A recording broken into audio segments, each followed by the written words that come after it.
ഇതിപ്പോൾ എനിക്ക് തോന്നുന്നു ആർക്ക് ഏത് എണ്ണയാണ് എന്ത് തൈലമാണ് അവർക്ക് ഉപയോഗിക്കേണ്ടതെന്നുള്ള ഒരു അറിവില്ലായ്മ തന്നെയാണ്. നമ്മളിപ്പോൾ ഇടയ്ക്ക് ന്യൂസുകളിൽ കേൾക്കുന്നുണ്ട്, തുമ്പ ഒരുമിച്ചെടുത്ത് തോരൻ വെച്ച് കഴിച്ചു, ഹോസ്പിറ്റലൈസ്ഡ് ആയി.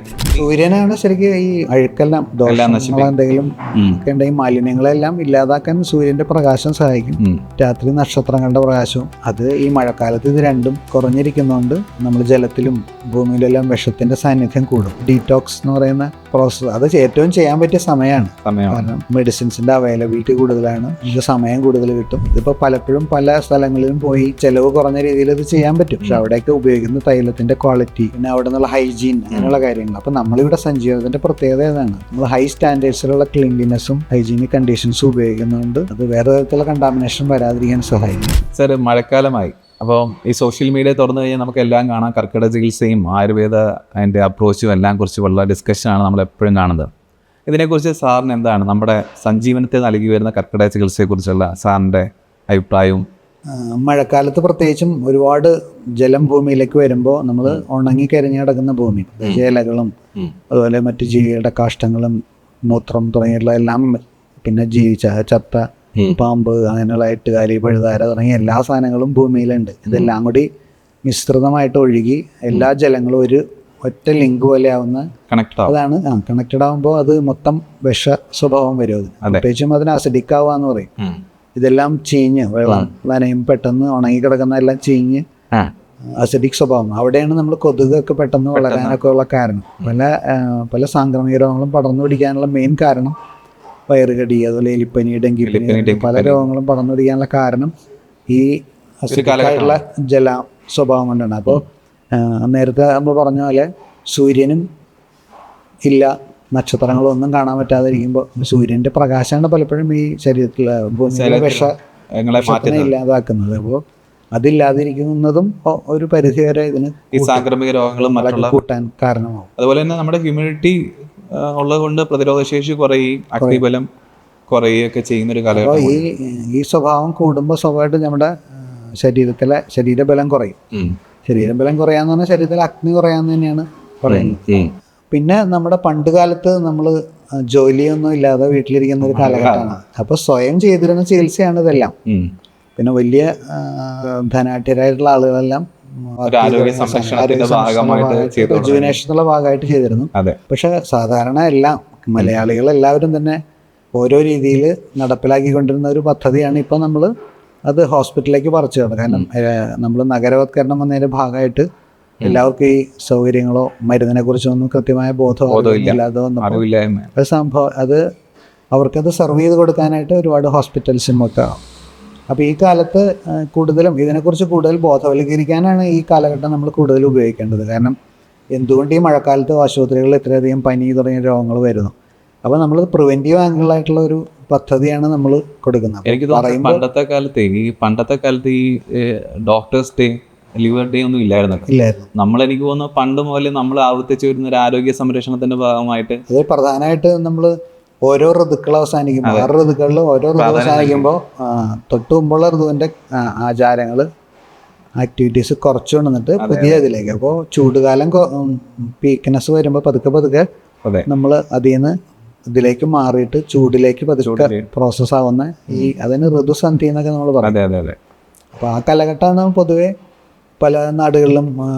നമ്മുടെ നാട്ടിൽ തന്നെ പലപ്പോഴും നോൺ വെജ് ആഹാരം കഴിക്കില്ല ആദ്യത്തെ കുറച്ച് ദിവസം. അപ്പോൾ സ്വയം വീടുകളിൽ ഇരുന്ന് ട്രീറ്റ്മെൻ്റ് എല്ലാം ചെയ്യാൻ പറ്റിയിരുന്ന ഒരു കാലഘട്ടമായിരുന്നു. അതിപ്പോൾ നമ്മൾ സ്വാഭാവികമായിട്ടും ഇന്ന് ആരും വീടുകളെല്ലാം മാറി, വീടിൻ്റെ അന്തരീക്ഷം മാറി, അത് പതുക്കെ ഹോസ്പിറ്റലിലേക്ക് പറിച്ചിടപ്പെട്ടു. അപ്പോൾ അതുകൊണ്ടായിരിക്കാം ഇത്രയധികം സോഷ്യൽ മീഡിയയിൽ ഇങ്ങനെ നിറഞ്ഞു നിൽക്കാനുള്ളൊരു കാരണം. അപ്പോൾ ഇന്നെല്ലാം നമ്മൾ സോഷ്യൽ മീഡിയ കൂടെയാണല്ലോ അറിയുന്നത്. ഇതെനിക്ക് തോന്നുന്നൊരു അവബോധം സൃഷ്ടിക്കുക, ആരോഗ്യ സംരക്ഷണത്തിൻ്റെ ഭാഗമായിട്ടൊരു അവബോധം സൃഷ്ടിക്കുക. ആരോഗ്യം സംരക്ഷിക്കുന്നതിന് നമ്മുടെ നാട്ടു ചികിത്സകൾ ഏതൊക്കെയാണ്, ആയുർവേദ ചികിത്സകൾ ഏതൊക്കെയാണെന്നോ അതിൻ്റെ ചിട്ടകൾ ഏതാണെന്നോ ഒക്കെ പറഞ്ഞു കൊടുക്കാൻ പറ്റിയ ഒരു കാലഘട്ടമാണെന്നാണ് എനിക്ക് തോന്നുന്നത്. ഇത് നമ്മൾ അതിനെ പോസിറ്റീവായിട്ട് കണ്ടാൽ മതി. പലരും പറയും ഇതിപ്പോൾ പെട്ടെന്ന് എല്ലാവരും ഇതിൻ്റെ പരസ്യം എന്നൊക്കെ പറയും. പക്ഷെ എങ്കിലും ഒരു പരിധിവരെ അതൊരു അവയർനെസ്സിന് കാരണമാണ്. അപ്പോൾ കുറച്ചെങ്കിലും ആയുർവേദ ശാസ്ത്രത്തെ കുറിച്ചുള്ളൊരു ബോധം ആളുകൾക്ക് ഉണ്ടാവാൻ. പക്ഷെ അത് വെറും കർക്കിടക ചികിത്സയായിട്ട് മാറിപ്പോകരുത്. ഇതോടൊപ്പം തന്നെ ആ വർഷം മുഴുവനുള്ള ആരോഗ്യ സംരക്ഷണത്തിനെ കുറിച്ചുള്ള ബോധവൽക്കരണം അതിന്റെ ഭാഗമായിട്ട് അതിന് തുടക്കം ഡോക്ടർ നേരത്തെ പറഞ്ഞ പോലെ ഡോക്ടേഴ്സ് ഡേ എന്നൊക്കെ പറഞ്ഞ പോലെ നേരത്തെ ഒരു ആരോഗ്യ സംരക്ഷണത്തിന്റെ ദിനം എന്നുള്ള നിലയിൽ ഇങ്ങനെ സംരക്ഷിച്ചു പോകാം നമ്മുടെ ആരോഗ്യത്തെ. എന്താ വെച്ചാൽ പുറമേയുള്ള ആക്ടിവിറ്റീസ് കുറവാണ് കാരണം. പക്ഷെ കൃഷി നിന്ന് പോയതോടുകൂടി അത് കുറഞ്ഞുവെങ്കിലും മനുഷ്യരെല്ലാവരും വേറെ ജോലികളിൽ ഈ സൂര്യന്റെ കഠിനം കുറയുന്നതുകൂടി സൂര്യനാണ് ശരിക്കും ഈ അഴുക്കെല്ലാം എന്തെങ്കിലും ഒക്കെ ഉണ്ടെങ്കിൽ മാലിന്യങ്ങളെല്ലാം ഇല്ലാതാക്കാൻ സൂര്യന്റെ പ്രകാശം സഹായിക്കും. രാത്രി നക്ഷത്രങ്ങളുടെ പ്രകാശവും.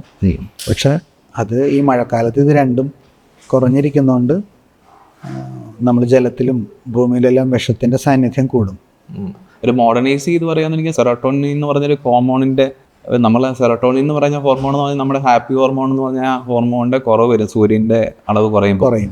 അപ്പം മെലാറ്റോണിൻ നമ്മുടെ സൂര്യന്റെ കുറവുകൊണ്ട് മെലാറ്റോണിന്റെ കണ്ടന്റ് ഡേ ടൈമിൽ കൂടി നമ്മൾ ഉറക്കത്തിലേക്ക് രാവിലെ കിടന്ന് ഉറങ്ങണമെന്നും മഴക്കാലം വന്നു കഴിയുമ്പോൾ നമ്മൾ ഉറങ്ങണമെന്നുള്ളൊരു തോന്നൽ വരും, ലാസ്യത വരും, നമുക്ക് ഉറങ്ങണമെന്നുള്ള തോന്നൽ എല്ലാം മടി പിടിപ്പിക്കുന്നൊരു കാലഘട്ടത്തിലേക്ക് പോയി നമ്മുടെ ശരീരത്തിൻ്റെ അഗ്നിയിലുണ്ടാകുന്ന മാന്ദ്യം, അത് റിലേറ്റഡ് ആയിട്ടുള്ള മാന്ദ്യവും പിന്നെ ആഹാരം കഴിക്കുന്നതിനകത്ത് നമ്മൾ കട്ടിയുള്ള ആഹാരങ്ങൾ കഴിക്കുമ്പോൾ അത് വിഷാംശമായിട്ട് മാറുന്ന രീതിയിലേക്ക് പോകുന്നൊരു കാലഘട്ടം കൂടിയാണ് ഈ വരുന്നത്. അപ്പം അതിനെ നമ്മൾ തിരിച്ചറിഞ്ഞ് അതിനെ കുറച്ചും കൂടെ ആരോഗ്യപരമായിട്ട് നമ്മൾ മുന്നോട്ട് പോകുക. കൂടുതൽ ചൂട് പിടിക്കുന്ന തരത്തിലുള്ള മരുന്നുകളും ട്രീറ്റ്മെൻറ്റും എല്ലാം ചെയ്ത് നമ്മൾ ആ പ്രകൃതിയിൽ നിന്ന് നമുക്ക് പ്രൊട്ടക്ഷൻ ഉണ്ടാക്കിയെടുക്കാൻ, അതാണ് ശരിക്കും ഇതുകൊണ്ട് ഉദ്ദേശിക്കുന്നത്.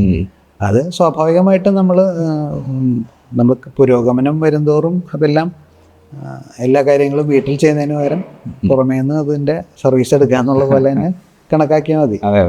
അത് പക്ഷെ ഒരുപാട് പേർക്ക് അത് പ്രയോജനപ്പെടുന്നുണ്ട്. ഇപ്പം ഇന്ത്യയിലും വിദേശത്തുനിന്നും ഒക്കെ ആൾക്കാർ വരുന്നുണ്ട്. എല്ലാവരും കേരളത്തിലേക്ക് എത്തിച്ചേരുന്നത് ഈ സമയം നോക്കിയിട്ടാണ്. മുൻകൂട്ടി തന്നെ ഒരു വർഷം മുമ്പ് തന്നെ ബുക്ക് ചെയ്തിട്ട് കാത്തിരിക്കുന്ന ഒരുപാട് പേരുണ്ട്. അപ്പോൾ അത് നമ്മൾ ഈ ബോധവൽക്കരണം നടത്തുന്നതിൻ്റെ ഒരു വലിയ ഭാഗമായിട്ട് തന്നെയാണ്. അതുപോലെ തന്നെ സാറേ എണ്ണ തേച്ച് കുളിയൊക്കെ പണ്ട് ഒരു എല്ലാ വീടുകളിലും അവരുടെ ഒരു ആചാരത്തിന്റെ ഭാഗമായിട്ടും അല്ലെങ്കിൽ ആഹാരം ചെയ്തിരുന്ന കാര്യമാണ്. ഇതിപ്പോൾ എനിക്ക് തോന്നുന്നു ആർക്ക് ഏത് എണ്ണയാണ് എന്ത് തൈലമാണ് അവർക്ക് ഉപയോഗിക്കേണ്ടതെന്നുള്ള ഒരു ആർക്കും ഒരു അറിവില്ലായ്മ തന്നെയാണ് ഈ ഒരു പ്രൊസീജർ. ഇത് പലർക്കും എന്ന് വെച്ചാൽ ആർക്കും എന്തും ചെയ്യാം എന്നുള്ളൊരു ഇത് ഉപയോഗിക്കാം എന്നുള്ളൊരു ധാരണയാണ്. അപ്പോൾ നമ്മൾ നമ്മുടെ അഗ്നിബലത്തിൻ്റെ കാര്യം പറഞ്ഞ നേരത്തെ, അപ്പോൾ അതിന് താങ്ങുന്ന രീതിയിലുള്ള മെഡിസിൻസ് ഉപയോഗിച്ച് പ്രോസസ്സ് ചെയ്തിട്ട് ഉപയോഗിക്കുമ്പോൾ സാധാരണ പച്ചയായിട്ടുള്ള എണ്ണകൾ ഉപയോഗിക്കുന്നതിനേക്കാളും കുറച്ചുകൂടെ അതിൻ്റെ അബ്സോർപ്ഷനും എല്ലാം കൂടും. അപ്പോൾ അത് കിട്ടുന്ന ആ സ്റ്റിമുലേഷൻ, അപ്പോൾ ചൂട് മെയിൻറ്റെയിൻ ചെയ്യാനുള്ള പല ടെക്നിക്സ് അതിലൂടെ നമ്മുടെ ഒരു പഞ്ചകർമ്മ ചികിത്സ അവിടെ പ്രാപ്തിയാക്കുകയാണ്. കാരണം നമ്മൾ പല രീതിയിൽ ഉഷ്ണ സ്വേദ പ്രക്രിയകളൊക്കെ ചെയ്തിട്ട് അതിനെ ഇളക്കി പുറത്ത് കളയുന്ന ക്ലീൻസിങ്, ഒരു ഡീറ്റോക്സ് എന്ന് പറയുന്ന പ്രോസസ്സ്, അത് ഏറ്റവും ചെയ്യാൻ പറ്റിയ സമയമാണ്. കാരണം കൂടുതൽ മെഡിസിൻസിന്റെ അവൈലബിലിറ്റി കൂടുതലാണ്, പിന്നെ നമുക്ക് സമയം കൂടുതൽ കിട്ടും. പിന്നെ ഈ ചൂടുള്ള ട്രീറ്റ്മെന്റ് ഒക്കെ ആകുമ്പോൾ സ്വാഭാവികമായിട്ട് വിസ്റ്റാൻഡ് ചെയ്യാനായിട്ടുള്ള കപ്പാസിറ്റി ഏത് തരത്തിൽപ്പെട്ടവർക്കും അത് വിസ്റ്റാൻഡ് ചെയ്യാനുള്ള കപ്പാസിറ്റി കൂടുന്ന സമയമാണ്. ആ തരത്തിൽ അത് മഴക്കാലം ഇതിനുവേണ്ടി ഉപയോഗപ്പെടുത്തും. വളരെ ബുദ്ധിപൂർവമായിട്ടുള്ള ഒരു അപ്രോച്ചാണ്. അതുപോലെ സാർ നമുക്ക് ഈ ഒരു സമയത്താണല്ലോ ഈ നമ്മൾ പറഞ്ഞു ടോക്സിറ്റി കൂടി നമ്മുടെ ബോഡിയിൽ ഇൻഫ്ലമേഷൻ്റെ ഹ്യൂമിഡിറ്റി കൂടുതൽ, നമ്മുടെ നേച്ചറിൽ ഹ്യൂമിഡിറ്റി കൂടുതൽ ഉണ്ടാവുകയും നമ്മുടെ അഗ്നിബലം കുറയുന്നതിൻ്റെ ഭാഗമായിട്ടും നമുക്കറിയാം നമുക്ക് ഉണ്ടാകുന്ന ഡിഫറെൻറ്റ് ടൈപ്പ് ഓഫ് ന്യൂറോ കണ്ടീഷൻസും അല്ലെങ്കിൽ ജോയിൻറ്റ് ഡിസോർഡേഴ്സൊക്കെ ഉണ്ടാകുന്ന ഒരു കാലഘട്ടം കൂടിയാണ്. ഇത് നമ്മുടെ ഇൻഫ്ലമേഷൻസ് ധാരാളം ഉണ്ടാകുകയും അത് നമ്മൾ ശാരീരികമായിട്ട് വളരെയധികം ബുദ്ധിമുട്ടിലൂടെ കടന്നു പോകുന്ന ഒരു കാലഘട്ടമായിരിക്കും ഈ ഒരു മഴക്കാലം എന്ന് പറയുന്നത്. സോ അഗ്നിബലം കുറയുന്നതിൻ്റെ ഈ അസുഖങ്ങൾ ഉണ്ടാകുന്നത് പ്രിവെൻറ്റ് ചെയ്യാനും ആരൊക്കെയാണ് ഇതിലൂടെ ബുദ്ധിമുട്ട് നേരത്തെ അനുഭവിച്ചിരിക്കുന്നവർ ആ ബുദ്ധിമുട്ടുകളെ നേരത്തെ തന്നെ അറിഞ്ഞ് നമുക്ക് ഒഴിവാക്കാൻ വേണ്ടി സഹായിക്കുന്ന ഒരു കാലഘട്ടം കൂടിയായിരിക്കും ഈ കർക്കിടക ചികിത്സ എന്ന് നമുക്ക് പറയാം. അതോടൊപ്പം തന്നെ മെയിനായിട്ട് നമ്മൾ ആ കാലഘട്ടത്തിലാണ് തണുപ്പ് വരുമ്പോഴാണ് പല വാതരോഗങ്ങളും എല്ലാം കൂടുന്നത്. അപ്പോൾ ആ കാലഘട്ടത്തിൽ അതിന് അനുയോജ്യമായിട്ടുള്ളൊരു സമയം തന്നെയാണ്, ചികിത്സയ്ക്ക് വളരെ അനുയോജ്യമായിട്ടുള്ള സമയമാണ്. പിന്നെ നമ്മളെല്ലാവരും തുടർന്ന് വന്നിരുന്ന വെള്ളം തിളപ്പിച്ച് മാത്രം ഉപയോഗിക്കുക എന്നൊക്കെ ഉള്ള സിസ്റ്റം, പിന്നെ എന്നും എണ്ണ തേച്ച് കുളിക്കുക എന്നുള്ള സിസ്റ്റം ഫോളോ ചെയ്യുന്ന അതെല്ലാം നമ്മുടെ പ്രതിരോധ ശേഷിയെ കൂട്ടുന്നത് തന്നെയാണ്. അങ്ങനെ ചെയ്യുന്നവർക്ക് പൊതുവെ രോഗങ്ങൾ കുറവാണ്.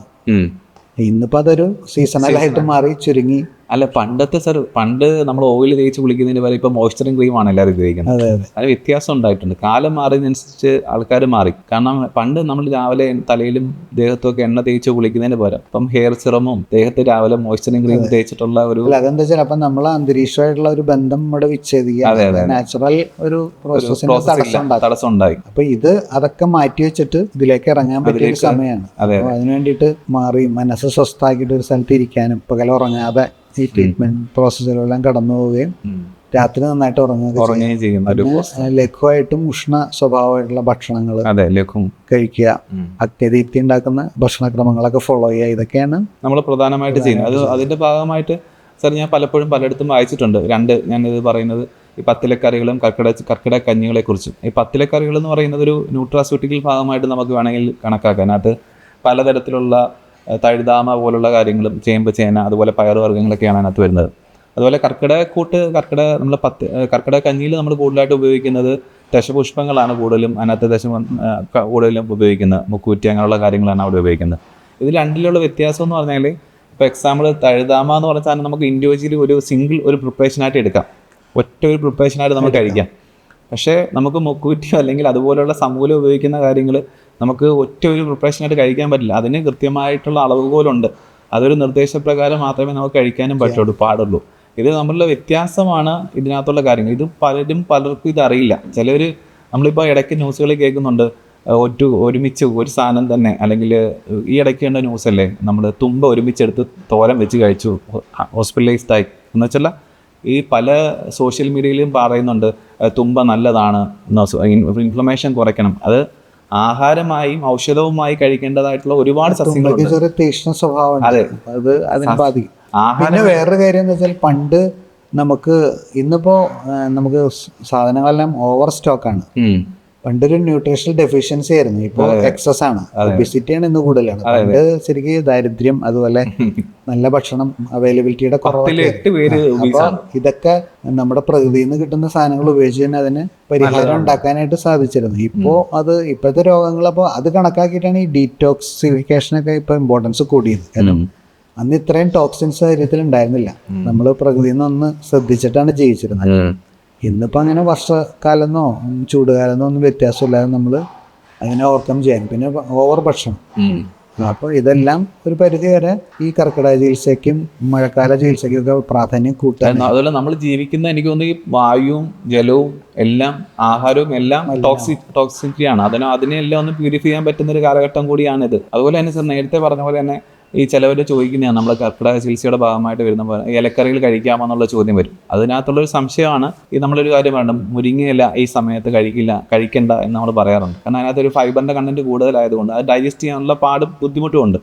എന്നാൽ ഫൈബർ കുറഞ്ഞതായിട്ടുള്ള, അത് അത്രയും ഇല്ലാത്തതായിട്ടുള്ള, എന്നാൽ ന്യൂട്രീഷൻ കണ്ടന്റ് കൂടുതലായിട്ടുള്ള ഇലകളുണ്ട്. അതായത് ഞാൻ നേരത്തെ പറഞ്ഞ പോലെ അയൺ കണ്ടന്റും ഒക്കെ ഉള്ള ഇലകൾ ഈ സമയത്ത് കഴിക്കുന്നത് നല്ലതാണ്. അത് പ്രധാനമായിട്ട് ഈ ഫൈബർ റിച്ച് ആയിട്ടുള്ള കഴിക്കുമ്പോൾ കുടലിന്റെ മൂവ്മെന്റ്സ് കൂടും.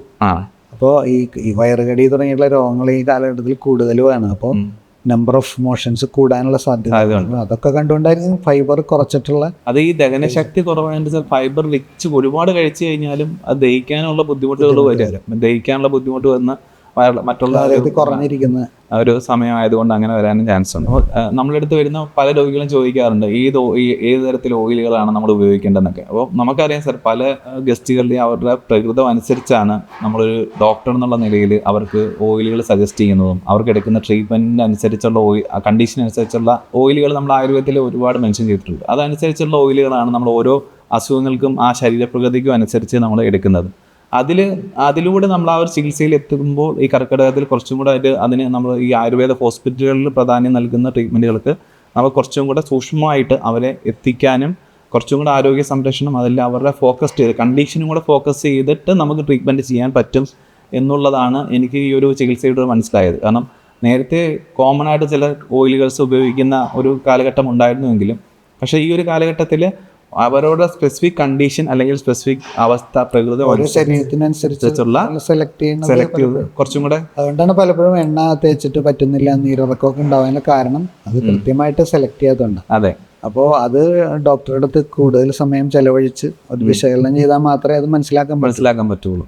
ചെറിയൊരു പ്രകൃതിയെല്ലാം മനസ്സിലാക്കിയിട്ടാണ് അത് തീരുമാനിക്കേണ്ടത്. പലപ്പോഴും അങ്ങനെയല്ല, ഓവർ ദ കൗണ്ടർ വെച്ചിട്ട് ചെയ്യും. അപ്പോൾ അത് വ്യാപകമായിട്ട് അപ്പോൾ ഹോസ്പിറ്റലിൽ അപ്രോച്ച് ചെയ്തത് ചെയ്യുന്നതിൻ്റെ ഒരു ഗുണം അതാണ്. കാരണം കുറച്ചും കൂടി ക്ലാസിക്കലായിട്ട് ഇതിനെ പരിഗണിക്കുന്നു. ഇതിപ്പോൾ പലപ്പോഴും പല സ്ഥലങ്ങളിലും പോയി ചിലവ് കുറഞ്ഞ രീതിയിൽ ഇത് ചെയ്യാൻ പറ്റും. പക്ഷെ അവിടെയൊക്കെ ഉപയോഗിക്കുന്ന തൈലത്തിൻ്റെ ക്വാളിറ്റി, പിന്നെ അവിടെ നിന്നുള്ള ഹൈജീൻ, അങ്ങനെയുള്ള കാര്യങ്ങൾ. അപ്പം നമ്മളിവിടെ സഞ്ജീവനത്തിൻ്റെ പ്രത്യേകത ഏതാണ്? കാരണം നമ്മൾ ഹൈ സ്റ്റാൻഡേർഡ്സിലുള്ള ക്ലീൻലിനെസ്സും ഹൈജീനിക് കണ്ടീഷൻസും ഉപയോഗിക്കുന്നതുകൊണ്ട് അത് വേറെ തരത്തിലുള്ള കണ്ടാമിനേഷൻ വരാതിരിക്കാൻ സഹായിക്കും. അപ്പോൾ അതാണ് നമ്മുടെ ഒരു പ്രത്യേകതയായിട്ട് എടുത്തു പറയുന്നത്. നാട്ടിൽ മുഴുവൻ ഇത് ധാരാളം ഉണ്ട്.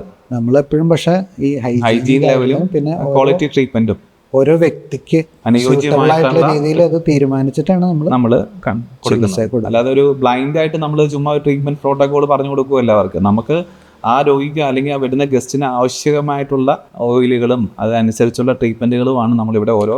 പിന്നെ അതോടൊപ്പം ഭക്ഷണം, കൃത്യമായ ഒരു ഭക്ഷണ രീതി പോലും, ശൈലികളും യോഗ പോലുള്ള നമ്മൾ ട്രെയിൻ ചെയ്തിട്ട്, കാരണം ഇതൊരു അവരുടെ ജീവിതകാലത്തേക്ക് ഒരു വർഷത്തേക്ക് കണ്ടിന്യൂ ചെയ്യാൻ വേണ്ടിയിട്ടാണ് നമ്മൾ അവർക്ക് പറഞ്ഞു കൊടുക്കുന്ന രീതിയിലുള്ള ഒരു എനിക്ക് തോന്നുന്നു ഒരു കർക്കിടക ചികിത്സ എന്ന് പറയുന്ന ട്രെയിനിങ് പീരീഡ് പോലെയാണ് നമ്മൾ കൺസിഡർ ചെയ്യുന്നത്.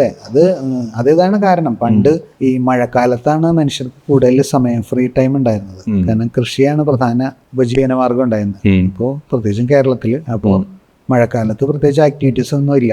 അപ്പോഴാണ് ശരീര സംരക്ഷണത്തിനും ഈ പറഞ്ഞ നേരത്തെ ഡോക്ടർ പറഞ്ഞാൽ മെന്റൽ ഡിപ്രഷനും കിടന്ന് ഉറങ്ങുക, ശരീരത്തിൽ കഫം വർദ്ധിക്കും, പിന്നീട് അഗ്നിമാന്ദ്യം കൂട്ടും. തീർച്ചയായിട്ടും. അപ്പൊ അടുത്ത സീസണിൽ ഇതിലും വലിയ രോഗങ്ങളാണ്. അതുകൊണ്ടാണ് എപ്പോഴും പനികളുടെ ഒരു പരമ്പര തന്നെ അരങ്ങേറുന്നത്. നമ്മുടെ ശരീരം നമ്മൾ പ്രകൃതിക്ക് അനുസരിച്ച് ജീവിക്കാനുള്ളൊരു പാറ്റേൺ. ഇന്നിപ്പോ പക്ഷെ അത് അത്രത്തോളം എളുപ്പമല്ല. കാരണം ഇന്ന് ഇന്ത്യയിലിരിക്കുന്ന ഒരാൾ നാളെ ചൂടുള്ള രാജ്യത്ത്, അതിന്റെ അടുത്ത ദിവസം മൈനസ് അങ്ങനെ. അപ്പോൾ കാലം മാറുന്നതിനനുസരിച്ച് നമുക്ക് ഇതിലെല്ലാം മോഡിഫിക്കേഷൻ ചെയ്യേണ്ടി വരും. എനിക്ക് തോന്നുന്നു ആ ഒരു കാലഘട്ടം നമ്മളിപ്പം നമ്മൾ ഇന്ത്യയിൽ വളർന്നൊരു വ്യക്തി നമ്മൾ പെട്ടെന്ന് വേറെ രാജ്യത്തേക്ക് പോകുമ്പോൾ ഉണ്ടാകുന്ന പ്രതിരോധ ശേഷിയിലുണ്ടാകുന്ന വ്യതിയാനങ്ങൾ, അതിലുണ്ടാകുന്ന അസുഖങ്ങൾ, ഇതൊക്കെ അവിടെ ചെന്ന് അവർക്ക് ബുദ്ധിമുട്ടുകളുണ്ടാകും. ഒരു കാലഘട്ടം കഴിഞ്ഞിട്ടായിരിക്കും അവർക്ക് പലതരത്തിലുള്ള അസുഖങ്ങളായിട്ട് അവർ ഡൈവേർട്ട് ചെയ്യുന്നത്. അപ്പോൾ എനിക്ക് തോന്നുന്നു ഈ ഒരു കാലഘട്ടത്തിൽ തിരിച്ച് ഇന്ത്യയിലേക്ക് വരുമ്പോഴൊക്കെ അതിൽ വേറൊരു ഗുണം, അതിനൊരു പോസിറ്റീവ് ആസ്പെക്റ്റ് ഉണ്ട്. കാരണം ഇപ്പോൾ ഇന്ത്യയിൽ പൊല്യൂഷൻ അല്ലെങ്കിൽ അലർജി ഡിസീസായിട്ട് സഫർ ചെയ്യുന്ന ഒരാൾ ഇംഗ്ലണ്ടിൽ പോയി കഴിഞ്ഞാൽ കുറച്ച് കുറവായിരിക്കും, കംഫർട്ടബിൾ ആയിരിക്കും. കാരണം അവിടെ പൊല്യൂഷൻ്റെ കുറവും പ്രകൃതിയിലുള്ള സൗമ്യതയൊക്കെ പലപ്പോഴും ആ രോഗം കുറയ്ക്കും. അപ്പോൾ ആയുർവേദം അത് പറയുന്നുണ്ടല്ലോ, ഓരോ ദേശത്തിനനുസരിച്ചുള്ള. അപ്പോൾ ആ ദേശത്ത് ഒരു ദേശത്ത് നിന്ന് മറ്റേ ദേശത്തേക്ക് മാറിക്കഴിഞ്ഞാൽ ചില രോഗങ്ങൾ ചിലപ്പോൾ മാറും. പക്ഷെ ഒരു കാലം ദേശം മാറുമ്പോൾ ഉണ്ടാകുന്ന നമ്മുടെ ഇമ്മ്യൂണിൽ ഉണ്ടാകുന്ന ഡെഫിഷ്യൻസി ഉണ്ടാവില്ലേ സാർ? അതിന് ആയുർവേദം വളരെ ഹെൽപ്ഫുൾ സജഷൻസ് ആണ്. കാരണം എങ്ങനെ ഇതിനോട് അഡാപ്റ്റ് ചെയ്യാന്നുള്ളത്. അപ്പൊ അത് ഇതൊക്കെ പ്രത്യേകിച്ചും തണുപ്പുള്ള രാജ്യങ്ങളിൽ ഓയിൽസിന്റെ ഉപയോഗമൊക്കെ വളരെ ബുദ്ധിമുട്ടാണ്. അവൈലബിൾ അല്ല ഡോക്ടേഴ്സിന്. അതാണ് അവിടുത്തെ ഏറ്റവും വലിയ കാര്യം എന്ന് വെച്ചാൽ ഡോക്ടേഴ്സിന് അവൈലബിൾ ആകില്ലല്ലോ. നമുക്കൊരു ക്ലിനിക്കിലേക്ക് പോകണമെന്നുണ്ടെങ്കിൽ ഒരു 3 to 6 months അല്ലെങ്കിൽ വെയിറ്റിംഗ് പീരീഡ് കഴിഞ്ഞിട്ടായിരിക്കും നമുക്ക് അവിടെ ചെല്ലാൻ പറ്റുന്ന ഒരു കൺസൾട്ടേഷൻ കിട്ടും. അപ്പോൾ നമ്മളിലേക്ക് വരുമ്പോൾ നമുക്ക് അതിനനുസരിച്ചുള്ള ഒരു പ്രിവെന്റീവ് ആസ്പെക്ട് എടുത്തിട്ട് മുന്നിലേക്ക് പോകാൻ. അതിൻ്റെ ഒരു ഗുണം വെച്ചാൽ നമ്മുടെ നാട്ടിലെ പ്രകൃതി വളരെ അനുകൂലമാണ് ഇങ്ങനെയുള്ള ഇത്. ഇപ്പോൾ നമ്മൾ പല രോഗികളുടെയും ചികിത്സയിൽ അവസാനം ഇതിനൊരു ഹെർബൽ ഡ്രഗ് എവിടെയോ ഉണ്ട്, അത് കണ്ടെത്തി കഴിക്കാനൊക്കെ സജസ്റ്റ് ചെയ്യുന്ന വിദേശത്തൊക്കെ. ഇപ്പോൾ എപ്പോഴും രോഗിയുടെ 6 മാസം കഴിഞ്ഞിട്ടായിരിക്കും അത് പറയുക. രോഗി അതിന് മുമ്പേ തന്നെ ആയുർവേദ ചികിത്സയ്ക്ക് തേടി രോഗം മാറിയിട്ടുണ്ടാവും. അങ്ങനെ ഒരുപാട് ഇതുണ്ട്. അപ്പോൾ ഒരു പ്രത്യേക ഒരു കുപ്പിയിൽ ഒതുക്കാനൊന്നും പറ്റാത്ത സംഭവമാണ് ആയുർവേദം. അതിന് സാധ്യതകൾ അനവധിയാണ്.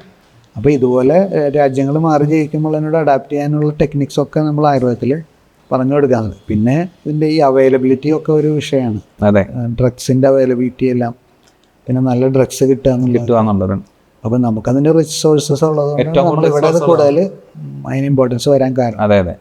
അപ്പോൾ നാട്ടിലുള്ള വസ്തുക്കൾ വെച്ചിട്ട് അവൈലബിലിറ്റി അനുസരിച്ച് ചികിത്സാ സമ്പ്രദായം ഉണ്ടാകുമ്പോൾ എനിക്ക് തോന്നുന്നു ആ അവൈലബിലിറ്റി ഉള്ള ഡ്രഗ് നമ്മൾ യൂസ് ചെയ്യുമ്പോൾ തന്നെ അതിൻ്റെ എഫക്റ്റും ഡിഫറെൻ്റ് ആയിരിക്കുമല്ലോ സാർ. അത് ഭയങ്കരമായിട്ട് എഫിക്കസി നമുക്ക് ബോഡിയിൽ നിന്ന് തരാൻ പറ്റും. ആ റിസൾട്ടും കിട്ടാനുള്ള ചാൻസ് കൂടുതലായിരിക്കും.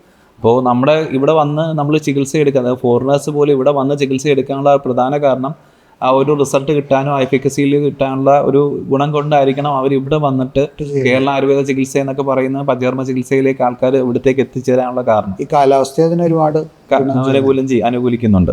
അതെ, ഈ ഒരു കർക്കിടക ചികിത്സ എല്ലാവർക്കും ശാരീരികവും മാനസികവുമായിട്ടുള്ള ഒരു ഉണർവ് നൽകട്ടെ എന്ന് പറഞ്ഞുകൊണ്ട് നമുക്ക് ഈ ഒരു ചർച്ച ഇവിടെ നിർത്താമെന്ന് വിചാരിക്കുന്നു. നന്ദി, നമസ്കാരം.